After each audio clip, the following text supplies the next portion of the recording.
En seulement 18 mois, le plus vieil empire colonial d'Europe s'effondre complètement. Le Portugal perd 5 siècles de domination africaine dans un chaos sans précédent. Nous sommes en 1974.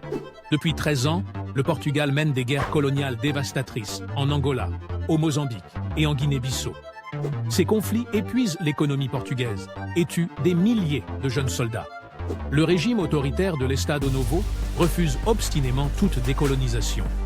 Mais le 25 avril 1974, tout bascule. Des officiers militaires renversent la dictature lors de la révolution des œillets. Ces capitaines ont combattu en Afrique et savent que ces guerres sont impossibles à gagner.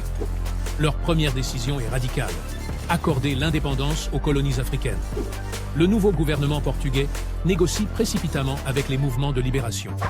En septembre 1974, la Guinée-Bissau devient indépendante.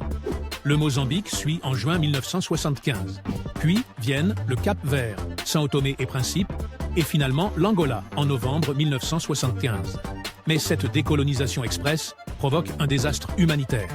Plus de 500 000 colons portugais fuient l'Afrique en quelques mois. Ces retornados abandonnent tout: maisons, entreprises, souvenirs. Beaucoup arrivent au Portugal sans rien, dans un pays lui-même en pleine révolution politique. En Angola, la situation devient catastrophique.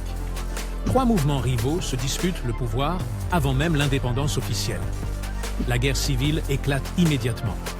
L'Union soviétique et Cuba soutiennent le MPLA.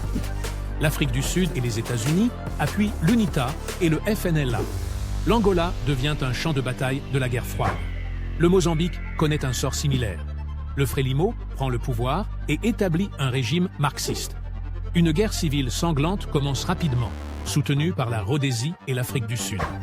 Ces conflits dureront des décennies.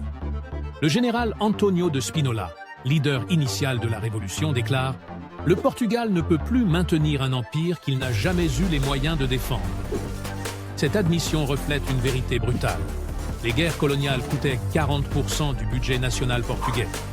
L'effondrement colonial portugais transforme radicalement l'Afrique australe. Il accélère la chute des régimes racistes en Rhodésie et en Afrique du Sud. Les nouvelles nations indépendantes deviennent des bases arrières pour les mouvements de libération. Cette débâcle illustre comment les empires coloniaux, même centenaires, peuvent s'effondrer en quelques mois. La détermination des peuples africains et l'épuisement de la métropole créent une combinaison explosive. Un empire vieux de 5 siècles disparaît plus vite qu'il n'avait fallu pour le construire. Pensez-y. Combien d'empires aujourd'hui semblent invincibles, mais portent déjà les germes de leur propre effondrement ?